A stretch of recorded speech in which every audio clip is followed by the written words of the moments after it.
Hello, and welcome to Soothing Pod Sleep Stories. My name is Arif, and tonight I will be your guide as we embark on a journey to the Mughal Empire in the beautiful present-day countries of India, Pakistan, Bangladesh, and Afghanistan. We will unwind and find comfort with perhaps the most beautiful love story of all time, a love that has transcended hundreds of years of history and led to the creation of one of the greatest wonders of the world.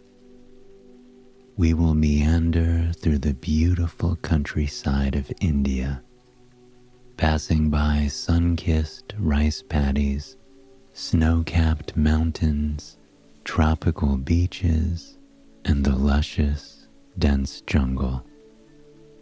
Before we begin, however, let us take a moment to relax and find peace and comfort in the place that we are in, here and now. Close your eyes and allow your body to sink into whatever comfortable surface you are lying on now. Feel the points at which your body is contacting the plush surface beneath you. Here and now, there is no to-do list. There are no responsibilities. By simply listening to the sound of my voice, you are already giving your body the rest that it deserves. Anything else you are seeking will come in time, but for now, trust that you are giving your body everything it needs. By just lying there and going on this journey with me, you are nourishing yourself. For a moment, I'd like you to visualize yourself somewhere entirely different. You are laying in a meadow of sweet, fragrant flowers and plants. They brush against your skin, and with their soft touch, you feel your muscles relaxing more and more. You feel as though you are sinking into the earth, being welcomed into a bed of sweet grass and slip orchids that have been woven just for you. You are in a valley of vibrant flowers. These are a prominent, breathtaking feature in India, as the wild and wonderful plains sweep up to the mountains of the Himalayas. Snow-capped mountains glisten in the distance, a peak of white against an ocean of blues, granite, and purples. There is nothing around you but the sounds of nature, the warmth of the day, and endless potential to relax and truly be yourself. You lay in the grass and flowers, breathing in and breathing out. As you do, you notice something spectacular overhead. A butterfly flits above you, its cobalt wings glistening with the light of the golden sun. The butterfly slowly drifts down to you as you breathe in and softly lands on the tip of your nose. You hold your breath, and when you exhale, the butterfly floats back above you with your slow and steady exhale. Once more, the butterfly lowers down onto your face, this time landing gently on your forehead. With its touch, You feel any tension you've been carrying melt away. Your jaw unclenches, your tongue falls away from the roof of your mouth, and your eyes comfortably relax rather than being scrunched shut. The butterfly drifts up again with your exhale, taking any and all discomfort away with it. You inhale, and the butterfly lowers with your breath, as if it is being drawn to you. It lands on your chest, fluttering its little wings as it does so. When it touches your chest, you feel any weight you've been carrying drop and disappear. There is no tension in your chest, your stomach, or in your lungs. You feel every breath deeply and fully as it revitalizes your body. The butterfly makes its way down to your legs. It lands on each of them. With its touch, you hold your breath, feeling a sense of relief as the pressure and tension melts away from your legs. There is no restlessness within them, no discomfort.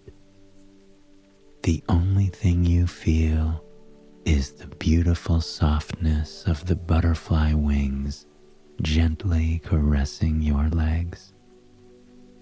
Once more, the butterfly lifts up into that beautiful blue sky. It descends once more, this time to rest on each of your arms, one after the other. Any tension in your wrist, biceps, or forearms gradually floats away on the wings of the butterfly. You exhale as it takes flight one last time. Slowly, the butterfly begins their journey towards the snow-capped mountains. Its blue wings pop against the stark white snow of the peaks, bringing you a sense of peace and comfort.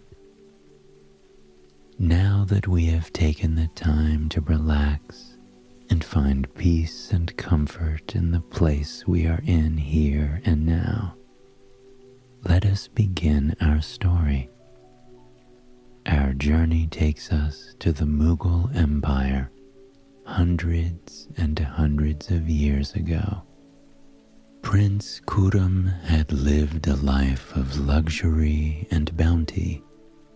The grandson of Akbar the Great, he lived in a palace draped in jewels, gold, and fine furnishings.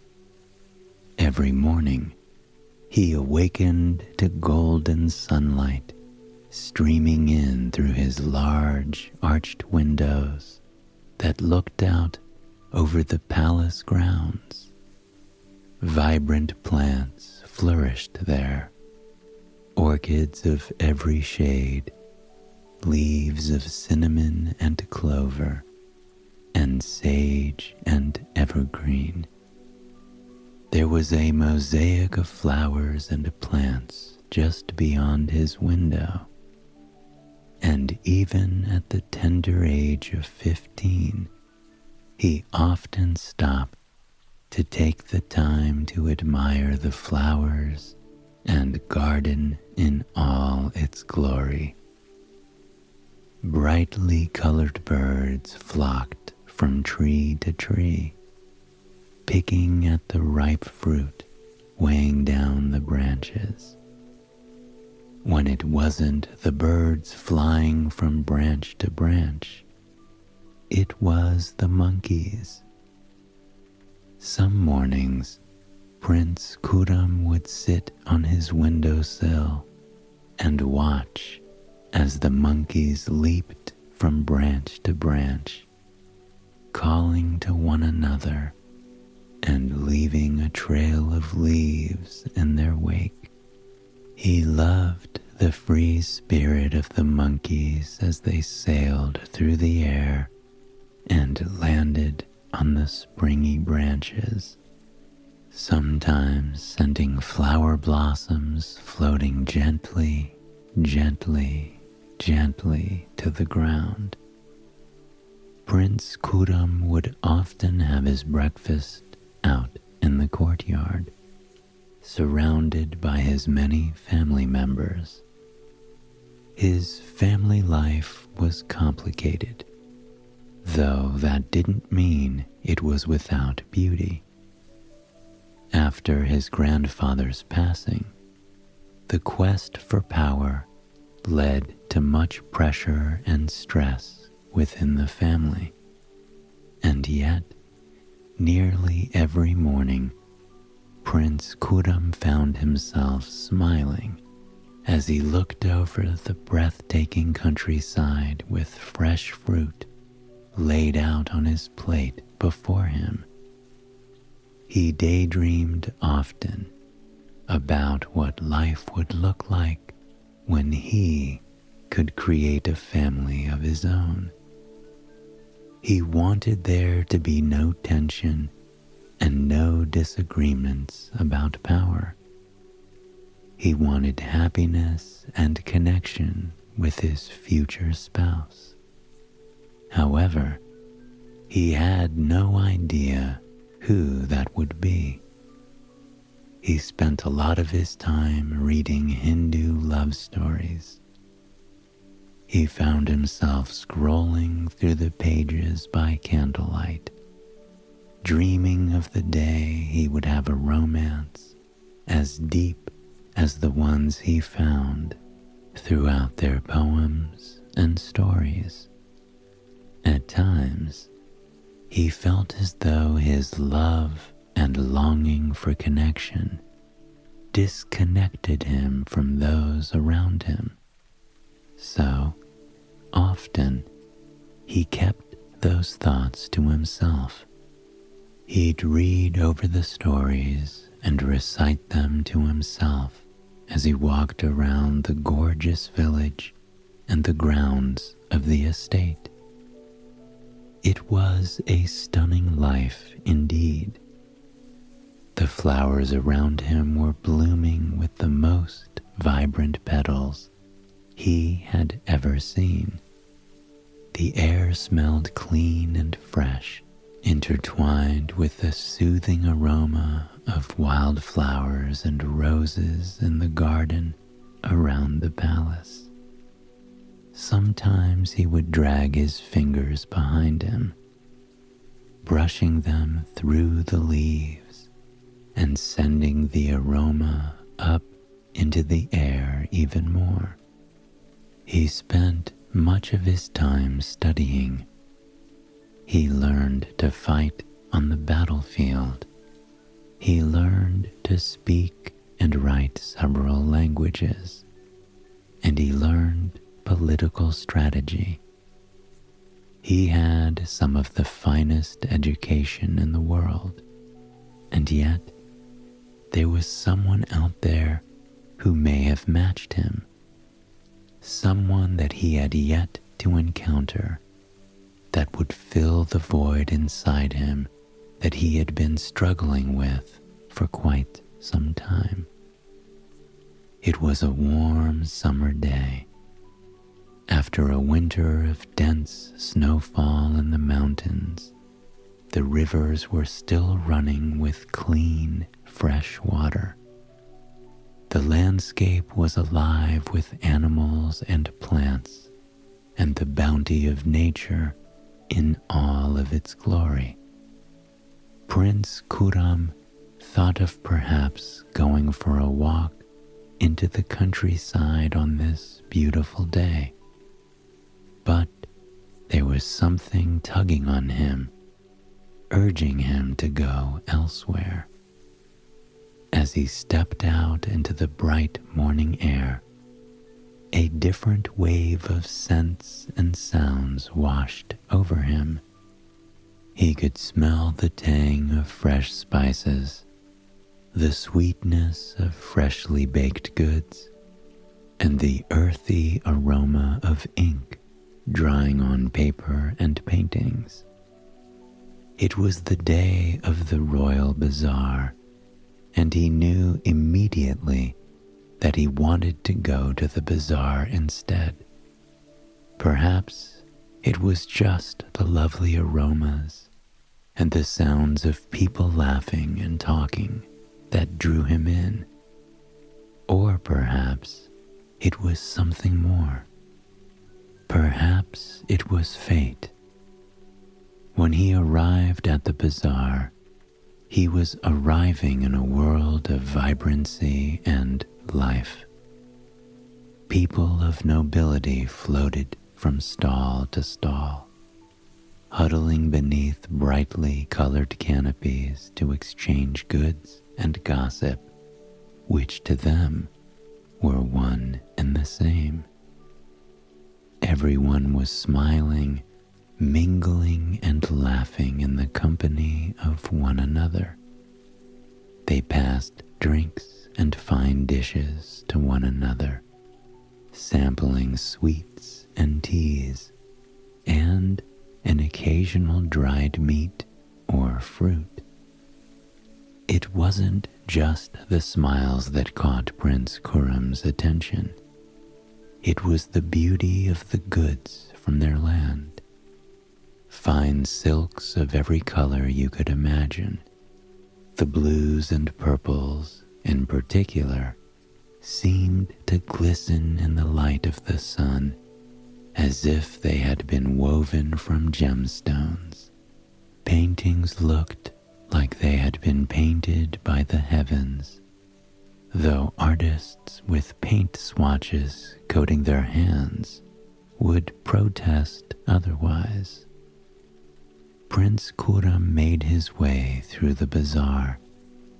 Nearly every person he passed stopped to gawk at him, knowing immediately who he was. He mingled with the nobility of his town quite often, and yet, to some, he was still a mythical figure of sorts, someone they couldn't seem to believe was alive and walking among them. As Prince Khurram walked, offering a silent smile to everyone he passed, he felt that strange feeling of loneliness well in his stomach once more. It felt even deeper than that, though. It was a loneliness that he wondered if anyone else had ever truly experienced. He thought on this for quite some time as he made his way through the bazaar, his eyes drifting from intricately designed mosaic to intricately designed mosaic. To quell his feeling of loneliness, he began to recite his favorite poems about love to himself. He murmured the words under his breath. They dripped from his lips, heavy and sweet and warm as honey. With each verse that he murmured, he felt himself growing more and more comfortable. The hope in the poems brought him a feeling of belonging and understanding. The words seemed to soak into his body, massaging any tension or angst out of him with the power of them. He perked up a bit.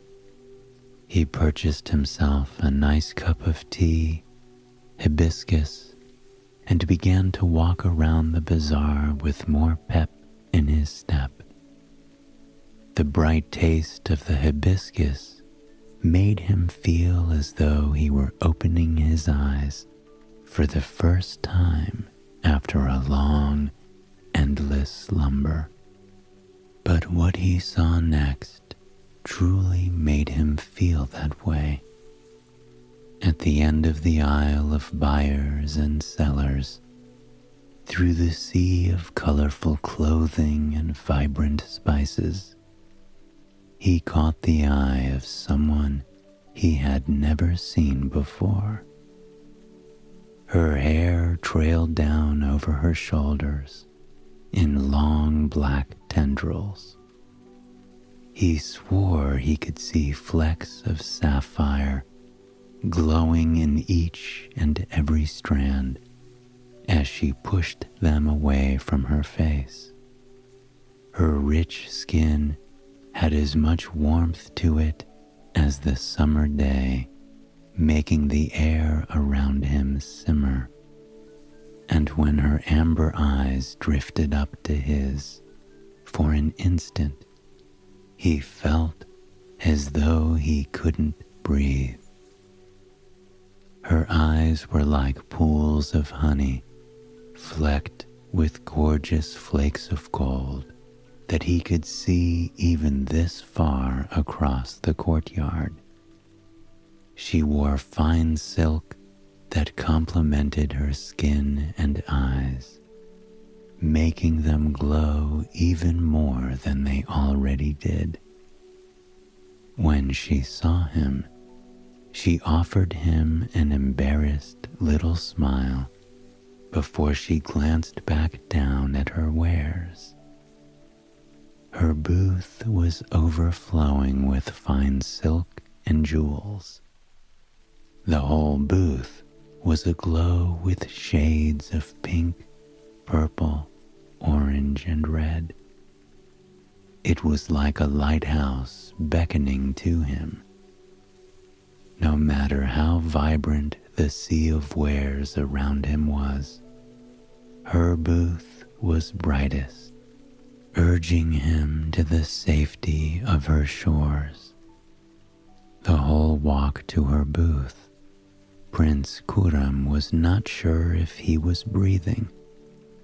He was practically floating on air as he made his way towards her, completely and utterly transfixed by her breathtaking beauty. Her eyes flicked up to him as he approached her, glistening with more and more emotion with every step he took to her. When he arrived at her booth, he smiled and gave her a soft, respectful nod. He introduced himself, though surely she already knew who he was. She introduced herself as Arjumand Banu Begum, the daughter of a noble who held a high position in the Mughal Empire. Prince Khurram recognized her name immediately, but to him it didn't matter who she was. Her voice was as warm and inviting as her eyes, and he was lost the moment that he looked into them. He invited Arjumand to join him on a stroll through the bazaar.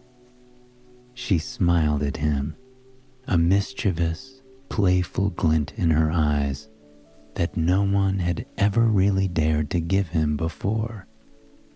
She told him that she'd love to, but she was unable to leave the bazaar. She couldn't leave her items unattended. Prince Khurram ran his fingers over the soft, luscious silk.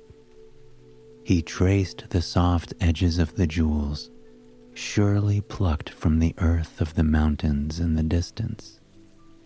It was a fine lot of beautiful things, things that made Prince Khurram's heart swell with the magic of being in the presence of such art created by humanity. He smiled at Arjumand and lowered his voice as he spoke to her. He told her that he would take the entire lot, every last item. Arjumand laughed at first, a sound that made Prince Khurram want to melt.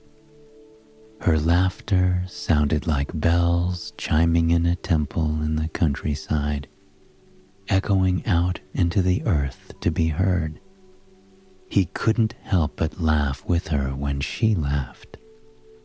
A few people glanced over at them, but after receiving a cold glance back from the prince, they turned away, giving him the privacy he clearly craved. He reassured Arjamand that he was serious and handed her all the coins he had brought with him. At first, Arjamand refused, telling him that he owed her nothing, but the prince insisted. He told Arjamand not to worry about getting them back to the palace. She was welcome to keep them. But, with the day of sales no longer ahead of her, he asked if she may be interested in looking at the rest of the bazaar with him. Arjamand said yes before he could even get all the words out. She dusted off her outfit, though she looked more beautiful than words could say, and walked along with Arjamand as he made his way through the courtyard. Many people gawked, trying not to get caught doing so, but it was a spectacle indeed. The two had just crossed paths, and already Prince Khurram was gazing at her as though she was the first few rays of sun after a long, brutal winter. He was mesmerized. The two walked in sync with one another. Though they had never met, it was almost as if their souls had been searching for each other for a long, long time. They spoke to one another in soft, gentle tones while they meandered around the market.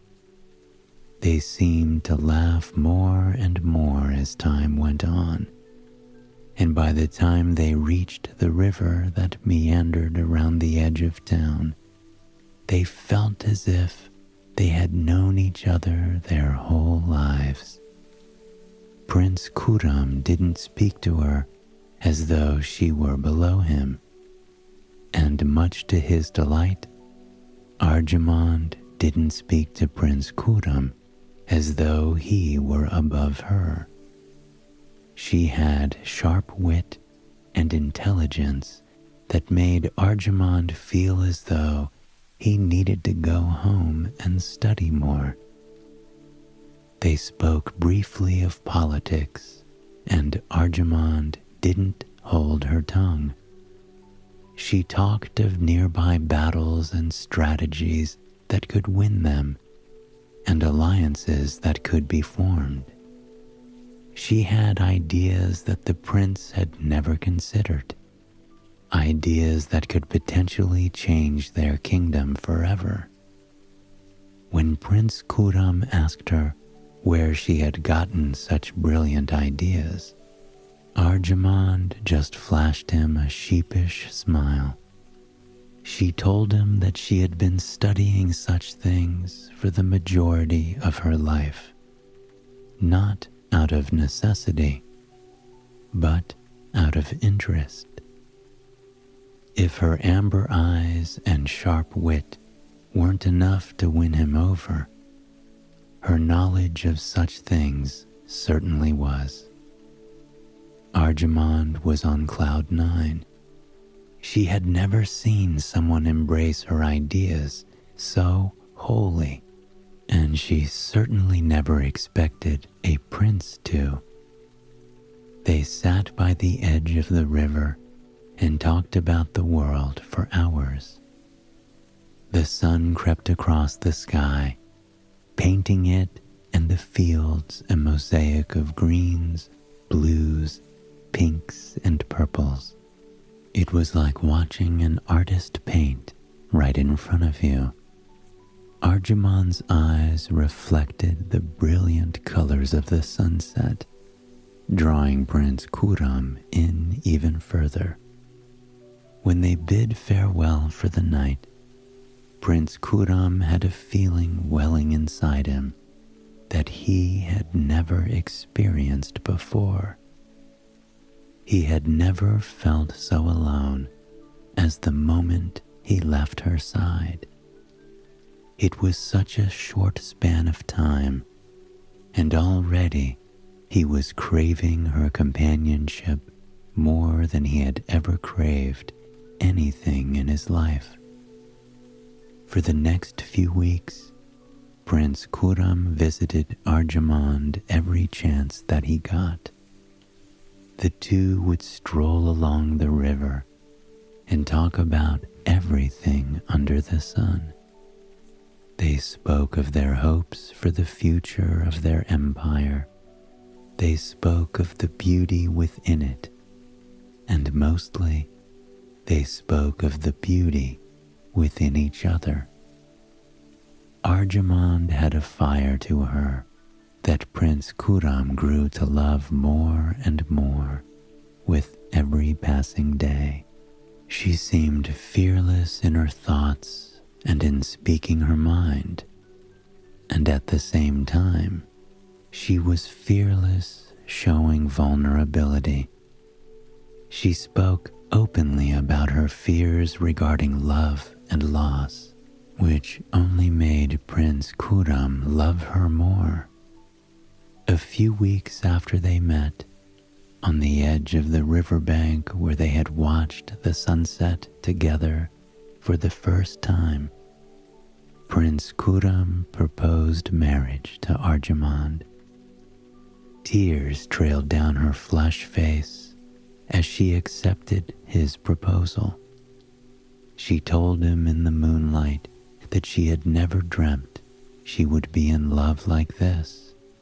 She never imagined anyone would understand or love her this deeply. They wanted nothing more than to be wed and spend the rest of their lives together. After 5 long years of waiting due to political concerns, Prince Khurram and Arjamand became wed. As they shared their vows, Prince Khurram bestowed a new name upon Arjamand, Mumtaz Mahal, meaning the exalted one of the palace, which she has been known as since that very day. From the moment they were married, Mumtaz Mahal and Khurram were inseparable. When Prince Khurram became Shah Jahan, they embraced his new powerful role hand in hand. Many nights they laid awake beneath the sheets, talking about their future and their past, both as a couple and as rulers. Shah Jahan would stroke Mumtaz Mahal's hair, whispering to her about the beauty of her mind, body, and spirit. She was the reason he wanted to make the kingdom bigger and better, and he did not make a single decision without reaching out to her first. It didn't matter what decision it was. Shah Jahan wanted, needed, even to hear Mumtaz Mahal's opinion. He respected her more than his fiercest, strongest military leaders, and no one ever questioned her power. They ruled in true harmony with one another. When battles spread across their kingdom like wildfire, Mumtaz Mahal would join her husband and sleep by his side. It didn't matter how far the battles took them. She was traveling along with him, and Shah Jahan didn't want to have it any other way. Her bright smile and intelligent words reminded him of why he was doing everything that he was doing. Even on the battlefield, Mumtaz Mahal made Shah Jahan smile and blush like a schoolboy. They both ignited a childlike spirit in each other, and at the same time, they incentivized each other to be as strong, powerful, and calm as they could possibly be. Over the course of their marriage, Mumtaz Mahal gave birth to 14 beautiful children. Shah Jahan loved his children almost as fiercely as he loved his wife. Having grown up in a turbulent family himself, Shah Jahan craved being a stable force for his children throughout their lives. Many mornings, as they all ate breakfast together, Shah Jahan would look across the table at his wife, and they would exchange a look. It was a look that said so much without a single word. It spoke to how lucky they both were, how beautiful their lives were, and how blessed they were to have the family that they had. Unfortunately, it was when she was giving birth to her last child that Mumtaz Mahal passed away. Shah Jahan was inconsolable, hiding away in his room for 8 full days as he mourned his whole world. The whole empire was in mourning, and for good reason. Mumtaz Mahal had loved them, protected them, and cared for them just as fiercely as any Shah had or ever would. When grief is as great as Shah Jahan's was, it must be put somewhere. He put the next 2 decades of his life into constructing a tomb for his beloved in honor of her. He wanted to keep her presence known, loved, and respected on earth for all of eternity, which is exactly how long he was going to love her for. Using his own architectural knowledge, he consulted with the finest craftspeople in his kingdom. He wanted her tomb to resemble heaven as it was depicted in the Quran. The palace was composed of white marble with gardens as far as the eye could see. Often, Shah Jahan would walk the garden as he reminisced about the beautiful time he spent with his beloved. The interior of the building was speckled with jewels, flowers, mosaics, and the finest art that the Shah could find. It reminded him of the bazaar that day he had met Mumtaz Mahal, the very day he had fallen in love with her. Until his very last day, even when he was overthrown, Shah Jahan looked out at the tomb, which he had named the Taj Mahal, the palace of the crown. Every time he looked at the stunning swaths of marble, at the feat of engineering, he was reminded of all the wonderful times he had shared with his beloved. To this very day, millions of people visit the Taj Mahal, proving that love can truly be eternal. Surely, after his passing, Shah Jahan was reunited with his wife. Now, we can all look upon the marvel that is the Taj Mahal and be reminded of how true and everlasting love really is. Thank you for joining me tonight for this sleep story. I hope it has led you to a place of comfort and peace. Please join me again tomorrow night for another sleep story. Until then, sweet dreams.